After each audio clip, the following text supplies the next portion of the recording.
Video kali ini saya ingin menjelaskan mengenai kertas kerja audit.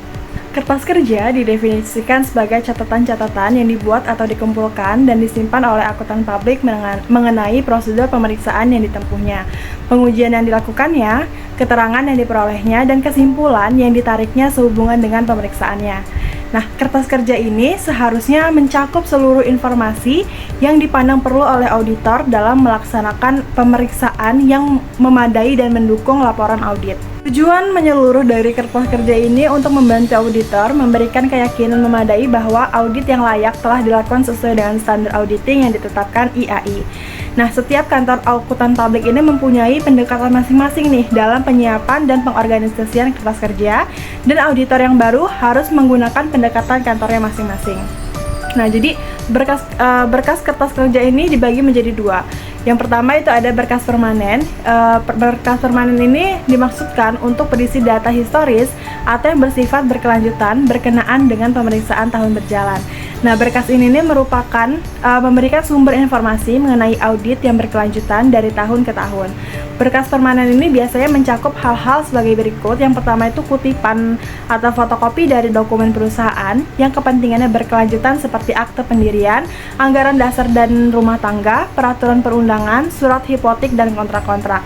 Yang kedua yaitu ada analisis dari tahun sebelumnya atau akun yang mempunyai kepentingan berkelanjutan bagi auditor.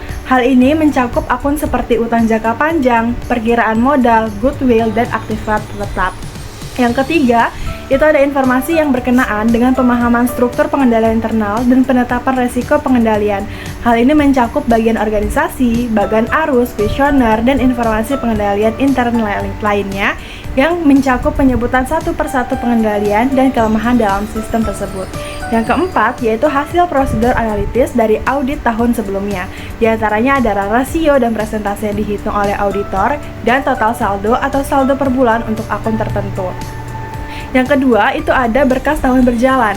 Berkas tahun berjalan ini ada program audit yang biasanya dikelola dalam berkas terpisah untuk memperbaiki koordinasi dan integrasi seluruh bagian-bagian audit. Meskipun beberapa kantor akuntan publik ini memasukkan juga salinan tiap seksi program audit ke dalam tiap seksi kertas kerja. Yang kedua itu ada informasi umum, yaitu beberapa kertas kerja ini menjangkau informasi tahun berjalan yang bersifat umum daripada dirancang untuk mendukung jumlah tertentu dalam laporan keuangan. Yang ketiga itu ada neraca saldo. Karena dasar penyiapan laporan keuangan ini adalah buku besar, jumlah yang dicatat di dalamnya merupakan titik utama dari audit. Audit ini memperoleh dan menyiapkan daftar akun buku besar dan saldo akhir tahun sedekat mungkin setelah tanggal neraca. Nah, yang keempat ini ada ayat jurnal penyesuaian dan reklasifikasi. Auditor ini mendapat salah saji yang material dalam catatan akuntansi, laporan keuangan harus dikoreksi. Misalnya kalau klien tidak memenuhi nilai persediaan karena adanya keusangan bahan baku, ayat jurnal penyesuaian ini dapat dibuat auditor untuk menggambarkan nilai realisasi persediaan tersebut. Nah, selanjutnya kepemilikan kertas kerja ini disiapkan oleh klien untuk auditor adalah harta milik auditor. Nah, kertas kerja ini tidak boleh diperiksa oleh siapapun, termasuk klien, kecuali digunakan oleh pengadilan sebagai bukti yuridis formal. Nah, ketika tugas selesai, kantor akuntan publik ini akan menyimpan laporannya untuk referensi di masa yang akan datang. Sebagian besar kantor akuntan ini mengikuti praktik untuk menginfofilmkan laporan setelah beberapa tahun yang akan mengurangi biaya penyimpanan.